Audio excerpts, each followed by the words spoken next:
যাদবপুর কাণ্ডে শিক্ষামন্ত্রীর গাড়ি চালকের জিজ্ঞাসাবাদ। শিক্ষামন্ত্রীর গাড়ি চালকের বয়ান রেকর্ড পুলিশের।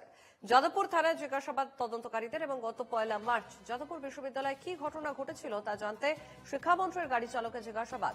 ঘটনার দিন পড়ুয়াদেরও জিজ্ঞাসাবাদ করবে পুলিশ, খবর কলকাতা পুলিশ সূত্রে। আমাদের সঙ্গে ফোন লাইনে রয়েছেন প্রতিনিধি সুস্মিত মজুমদার।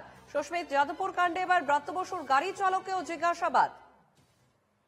একেবারে দেখো, যে ঘটনা ঘটেছে, যেহেতু ব্রাত্য বসুর নামেই এফআইআর রুজু করা হয়েছে কলকাতা পুলিশের পক্ষ থেকে, সেই কারণে সেই সময় ব্রাত্য বসুর গাড়ির যিনি চালাচ্ছেন, অর্থাৎ ব্রাত্য বসুর যিনি চালক, সেই চালককে জিজ্ঞাসাবাদ করবেন কলকাতা পুলিশের যে তদন্তকারী অফিসার, অর্থাৎ যাদবপুর থানায় যারা এই বিষয়টি দেখছেন তাদের।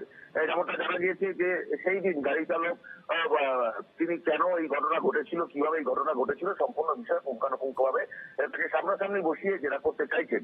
এবং একই সঙ্গে এই ঘটনার জেরে বিশ্ববিদ্যালয়ের উপস্থিত থাকা যে পড়ুয়া, অর্থাৎ সেই ঘটনার সময় যে সমস্ত পড়ুয়ারা উপস্থিত ছিলেন তাদেরও একই সঙ্গে বসিয়ে সামনাসামনি জেরা করতে চাইছে যাদবপুর থানার পুলিশ। তার কারণ একাধিক ক্ষেত্রে দেখা গিয়েছে, একাধিক ভিডিও ফুটেজ সামনে এসেছে, সেটা সংবাদ মাধ্যমের হোক বা সোশ্যাল মিডিয়ায় কোনো ছাত্র সংগঠনগুলো, ডিআইএসও, এসও, ডিএসও বা এসএফআই এর যে সমস্ত ছাত্র সংগঠনের যে সমস্ত ভিডিও ফুটেজ সামনে এসছে, কলকাতা পুলিশ সেই ভিডিও ফুটেজগুলোর সত্যতা যাচাই।